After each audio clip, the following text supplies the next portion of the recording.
সালামু আলাইকুম, আমি নাইম দক্ষিণ কোরিয়া থেকে সবাইকে স্বাগত জানাচ্ছি আমার ইউটিউব চ্যানেল লাইমিলিতে। যদি চ্যানেলটা ভালো লাগে তাহলে সাবস্ক্রাইব করে পাশে থাকা বেল আইকনটা ক্লিক করে রাখুন, আর যদি ভালো না লাগে তাহলে দেখতে থাকুন, দেখতে দেখতে ভালো লাগা ভালোবাসা হয়ে যাবে ইনশাআল্লাহ। আজকে পুরো ভিডিও জুড়ে দুইজন চোরকে আপনাদের সামনে পরিচয় করিয়ে দিব, আর একজন ডাকাতকে, যারা স্থানীয় আওয়ামী লীগের রাজনীতির সাথে তারা খুব বড় বড় পোস্টে জড়িত। তো যেহেতু আমি আওয়ামী লীগ ঘরের সন্তান, সেই জায়গা থেকে আমি সবসময় এই পরিবারকে যারা কলুষিত করে, যারা জনগণের সম্পদ লুটপাট করে, আর আমার দ্বারা যতটুকু সম্ভব হয় আমি তাদের বিরুদ্ধে কথা বলি। আর এর কারণে অনেকে আছেন সেফুদার মতন মানুষ যারা আমার জামাত টামাত মনে করেন, ভাবেন যে আওয়ামী লীগ আসলে নিজের সমালোচনা করে না। বাট আওয়ামী লীগ মানেই খারাপ না, এটা নিশ্চয়ই আমাকে দেখে আপনারা অনেকেই বলছেন। আমি প্রথম অংশে যেই ব্যক্তির কথা বলবো তিনি হচ্ছেন ঢাকার নারায়ণগঞ্জের, আর দ্বিতীয় অংশে যার কথা বলবো তিনি হচ্ছেন ভোলা বোরহানউদ্দিন উপজেলার। তো প্রথম অংশের ঘটনা হচ্ছে ঢাকার নারায়ণগঞ্জের রূপগঞ্জ উপজেলার কায়েতপাড়া ইউনিয়নের চনপাড়া পুনর্বাসন কেন্দ্র একটা এরিয়া আছে ওইখানে। তো ওইখানের একজন স্থানীয় জনপ্রতিনিধি, যিনি হচ্ছেন মনে হয় ৯ নম্বর ওয়ার্ডের এই মেম্বার, মনে হয় বজলু মেম্বার, অনেকে বলছেন চেয়ারম্যান, বাট আমি পত্রিকাতে দেখেছি তিনি মেম্বার। তার কাছে বর্তমানে যে করোনার লকডাউন সিচুয়েশন আছে, তো যারা আপনার দিনমজুর শ্রেণীর মানুষ আছে তাদের জন্য মাননীয় প্রধানমন্ত্রী সহ বাংলাদেশ সরকারের যে নির্দেশনা আছে তাদেরকে রিলিফের কিছু চাল দেওয়ার ব্যাপারে, ত্রাণ দেওয়ার ব্যাপারে, সেটার ব্যাপারে কিন্তু গতকালকেও প্রধানমন্ত্রী বলেছেন যে কেউ যদি কোনো ধরনের বাইচালি করে তাদেরকে কিন্তু ছাড় দেওয়া হবে না। আর মাননীয় প্রধানমন্ত্রীর সাথে আমরা কিন্তু সবসময় সজাগ আছি এই বিষয়গুলোকে প্রতিবাদ করার জন্য। আর আপনারাও যদি এরকম কোনো খবর পান আমার ফেসবুক পেজ নাইম কোরিয়াতে আপনারা সেন্ড করতে পারেন। এই ব্যক্তি আপনার করছে কি, ত্রাণ দেওয়ার জন্য চনপাড়া যে বস্তি আছে সেইখানের একটা এরিয়া আছে, সেই বস্তিতে মনে হয় 20,000 ভোটার এবং 60,000-এর মতন মানুষ বসবাস করে। তিনি সবার কাছ থেকে নাম লিস্ট করতে গিয়ে আপনার প্রত্যেক মানুষের থেকে এই নামের সাথে ফর্ম দিয়া 100 টাকা একটা নোট উনি নিয়ে আসছে। এখন এই ধরনের কোনো সিচুয়েশন বা সিস্টেম আওয়ামী লীগ সরকারের কোথাও অ্যাক্টিভেট আছে কিনা আমার জানা নেই, কারণ এই ত্রাণটা সরকারিভাবে যাচ্ছে। কিন্তু আমি সবসময় বলি যে এই সমস্যা হচ্ছে কি, নেতা বা যারা উপরের লেভেলের নেতা তারা খানা পড়া, এই যে আমাদের নিচের লেভেলের মেম্বার, এমপিরা অনেক ভালো হয় বুঝে নিয়েন, মানে স্থানীয় মেম্বার বা চেয়ারম্যান যারা আছে তারা বেসিক্যালি আসলে প্রত্যেকটা জায়গায় দেখা যায় যে চোরের আখড়াটা আওয়ামী লীগ হোক বিএনপি হোক সবসময় এই লেভেলের মানুষই আপনার চেয়ে মানে কি বলা হয় পয়সা কামায়। তো এই লোকও দেখা গেছে যে ত্রাণ আসার আগেই সে অলরেডি ওইখান থেকে 20,000 টাকার উপরে 100 টাকা করে নিয়ে গেছে, আর কিছু কিছু কাগজ নাকি আপনার সে নিয়ে ফালাইও দিছে। নারায়ণগঞ্জের অনেক মানুষ এটা নিয়ে আমাকে ইনবক্স করেছেন, অনেকগুলো অনলাইন পত্রিকা থেকে রিপোর্ট করছে। তো আমি জানি না যে এই খবরটা কতটুকু সত্য, বাট কয়েকটা অনলাইন পত্রিকার রিপোর্ট এবং নারায়ণগঞ্জের কয়েকজন মানুষ আমাকে এটা নিয়ে ইনবক্স করার ফলে আমি এই খবরটা করছি। যদি এটা ভুল হয় তাহলে যারা আমাকে খবর দিচ্ছেন এ ধরনের ভুয়া বা বিভ্রান্তমূলক খবর দিবেন না। আমরা সত্য প্রচার করতে চাই, আর সেই ক্ষেত্রে আপনাকে সহযোগিতা করতে হবে। এবার আসেন নাম্বার 2, আর এই বিষয়টা সম্পর্কে প্রশাসনের দৃষ্টি আকর্ষণ করছি। নাম্বার 2 হচ্ছে ভোলার আপনার কি বলা হয় বোরহানউদ্দিন উপজেলার বড়মানিকা ইউনিয়ন পরিষদের যিনি চেয়ারম্যান আছেন জসিম উদ্দিন হায়দার, তিনি স্থানীয় উপজেলা আওয়ামী লীগের সভাপতি বটে। তার একজন ছেলে আছে ব্লুটুথ বয় নাবিল হায়দার, ভালো মাসাল্লাতে খানা খোনা খাইছে ভাই, এরকম মোড়া বুঝছেননি। তে আবার ঢাকা ইউনিভার্সিটির ছাত্র, ট্যালেন্টেড বয়, বাট তিনি ছাত্রলীগের রাজনীতির সাথে জড়িত, আর যার কারণে তার বিষয়টা নিয়ে আমার কথা বলার জরুরি আমি বা প্রয়োজনীয়তা ফিল করছি। এই নাবিল ওইখানের একটা স্থানীয় অনলাইন পত্রিকা আছে ডব্লিউ নিউজ। এই ডব্লিউ নিউজের একজন সাংবাদিকের নাম হচ্ছে সাগর। তো সাগরকে গতকালকে আপনারা অনেকে এই ভিডিওটা দেখেছেন, আমাকে বলেছেন যে ভাই এটার উপর খবর বানান। তো আমি যতটুকু দেখলাম যে সাগর সাহেবকে এই নাবিল লাইভে এসে মারে, কেন? যে সে মোবাইল চুরি করছে, এটা একটা কমপ্লেন ক্রিয়েট করা হয়েছে। এখন সাগরের যে দাবি যে সরকারের যে ত্রাণের চাল আছে, এই চাল নাবিলের বাবা এমনকি নাবিল তারা মিল্লা আপনার মাইরা দিচ্ছে। যেখানে 1 মণ করে চাল দেওয়ার নির্দেশ স্থানীয় যে মাঝিপাড়া আছে সেইখানে চাল দেওয়া হয়েছে 14 থেকে 15 কেজি। আর নাবিলকে এই সাগর দেখেছে যে কয়েক বস্তা চাল নিয়ে রিক্সা দিয়ে যাচ্ছে, আর সাগরের দাবি হচ্ছে এই ছবি তিনি স্থানীয় ইউএনও সাহেবকে দিয়েছেন, আর এই যে চাল কম পাচ্ছে এই বিষয়টাও তিনি ইউএনও সাহেবের নলেজে দিয়েছেন।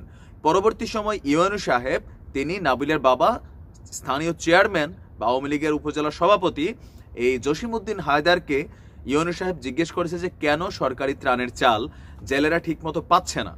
তো জসিমউদ্দিন হায়দার সেটার এগেনস্টে প্রটেস্ট করেছেন। তিনি বলেছেন যে খবরটা মিথ্যা। এরপরে যখন এটাকে চ্যালেঞ্জ করা হয় ইউনূস সাহেবের সামনে, ওই যেই দুজন জেলে সাগরের কাছে বক্তব্য দিয়েছিল তারা আপনার ইউনূস সাহেবের সামনে তাদের বক্তব্য বদলে নেয়। তারা এখানে উল্টা দাবি করে কি, যে সাগর তাদেরকে শিখিয়ে দিয়েছে। আর রিকশায় করে নাবিলের চাল নেওয়ার যে ভিডিওটা বা ছবিটা, এটা আসলে ইউনূস সাহেবকে সাগর সাহেব পাঠায়নি। এখন এই ঘটনার জের ধরে নাবিল আপনার রাজমণি সিনেমা হলের সামনে গত 31শে মার্চ তাকে মানে মোবাইলে কল করে আনার পরে তাকে ওইখানে মোবাইল চোর হিসাবে পাবলিকের সামনে মারে। আর সাথে সাথে এই বলে, অবশ্যই নাবিলের একটা ব্যাকগ্রাউন্ড আছে, তিনি ঢাকা ইউনিভার্সিটির যিনি ভিপি, ডাকসুর ভিপি নুরুল হক নূরকে মানে হত্যা ষড়যন্ত্রের জন্য যে মামলা হয়েছিল সেই মামলার একজন আসামি কিন্তু এই নাবিল। আর সাগরের দাবি, নাবিল যখন তাকে মারছিল তখন এই নাবিল বলছিল, আরে আমি তো নুরুরেই গণি না, তুই কোথাকার সাংবাদিক। প্রশ্ন হলো যে ঘটনাটা কতটুকু সত্য বা মিথ্যা।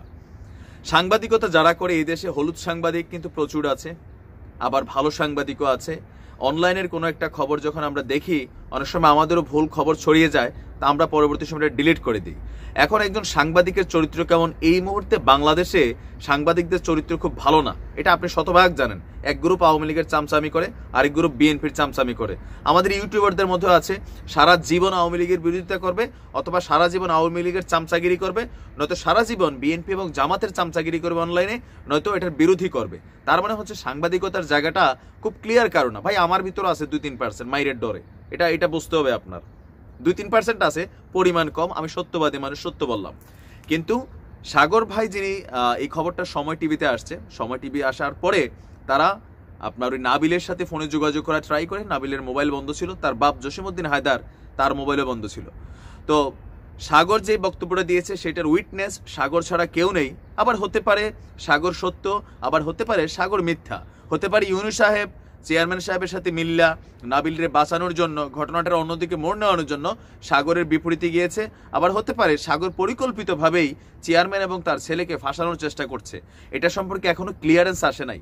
তবে আমি কেন এই কথাগুলো বলছি, আমি আমার ব্যক্তিগত জীবনে কোনো এক নামধারী সাংবাদিকের হাতে প্রতারণার ফাঁদে পড়ছিলাম। এলাকার ব্লুটুথ বয়সে ভালো ভালো খবর করে, আমি তার খুব পছন্দ করতাম। কিন্তু কোনো একদিন সুযোগ পাইয়া ধান্দার জন্য সে আমার ফোন দেয়, খুব পেরেশানি করে।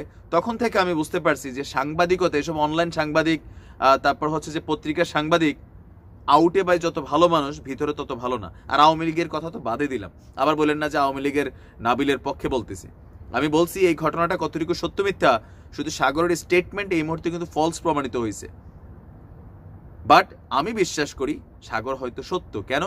কারণ যেই দুইজন জেলেকে ডাকায় নিয়ে ইউনূস সাহেবের সামনে স্টেটমেন্ট নেওয়া হয়েছে, দুই জেলের বাপেরও ক্ষমতা নাই চেয়ারম্যানের বিরুদ্ধে গিয়া, আপনার খুবই সাধারণ হতদরিদ্র গরিব মানুষ, তাদের এই ক্ষমতা নাই যে ওইখানে ইউএনের সামনে গিয়া চেয়ারম্যানের বিরুদ্ধে কোনো বক্তব্য দিবে। বরঞ্চ তারা বলছে যে সাগর তাদেরকে শিখাই দিছে। এখন সাগর তাদেরকে কেন শিখাবে? এই মুহূর্তে বাংলাদেশের অসংখ্য জায়গায়, গতকালকে দিছিলাম ছাত্রলীগের এক নেতা সাবেক, সে 68 বস্তা চাল মেরে দিছে 50 কেজির। তাহলে আপনি বোঝেন, মানে এগুলো তো হচ্ছে, আমরা জানি। আমরা চেয়ারম্যানদের নামের আগেই বলি গম চোর চেয়ারম্যান, চাইল চোর চেয়ারম্যান। কেন? টিন খায়, গম খায়, সব খায়, রাস্তা খায়, ঘাট খায়। শুধু আওয়ামী লীগের চেয়ারম্যান বলবেন না।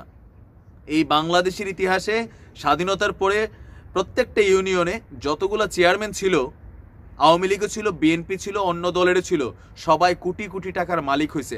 হাতে গোনা 2 বা 4 জন মানুষ যারা অরিজিনালি আপনার যে তাদের যে দায়িত্ব ইমানের সহিত পালন করছে। বাট 96% এই চেয়ারম্যান করাপ্টেড হয় বাংলাদেশে। আপনি দেখেন সাধারণ মানুষ থেকে কোটি কোটি টাকার সম্পদ হয়। এটা আওয়ামী লীগের সময় যে চেয়ারম্যান সেও হয়, বিএনপির সময় যে চেয়ারম্যান সেও হয়। চেয়ারম্যানদের কাজই হচ্ছে খাইয়া ফেলবে। আমনে চেয়ারম্যান হলে কিন্তু আমনেও খাইয়া লেবেন। আপনি এমন করবে ভাই খাইতাম না, কিন্তু আপনি খাইয়া লেবেন, এটাই সঠিক। তবে আমরা চাই ঘটনাটার সুষ্ঠু তদন্ত হোক। যেহেতু এটা আপনার টেলিভিশনগুলোতে আসছে, আই হোপ সো যে এটার একটা সুষ্ঠু তদন্ত হবে আর প্রকৃত ঘটনাটা বের হয়ে আসবে। তবে এতটুকু পর্যন্ত এটা বোঝা যায় যে মেইন আসামি কিন্তু ওই কালপ্রিট নাবিল আর তার বাপ চেয়ারম্যান। আবার কিছু অংশে সাগরও হইতে পারে। সাগরের কাছে নিশ্চয়ই ছবিটা থাকার কথা, যে ছবিটা সে ইউনূস সাহেবকে পাঠিয়েছে। আমার মনে হয় যে এগুলা প্রমাণ তো আকারে আসবে, ইনভেস্টিগেশন হবে। যেহেতু এটা নিয়ে মিডিয়া আলোচনা হচ্ছে, আমরাও চাই সত্যটা সামনে আসুক। যদি সাগর অপরাধী হয়ে থাকে তার বিচার হবে, আর যদি নাবিল এবং তার বাপ জসিম হায়দার তারা যদি অপরাধী হয়ে থাকে তাদেরও বিচার হবে। সঠিক বিচার হোক। আজ এই পর্যন্ত। আসসালামু আলাইকুম রহমতুল্লাহ।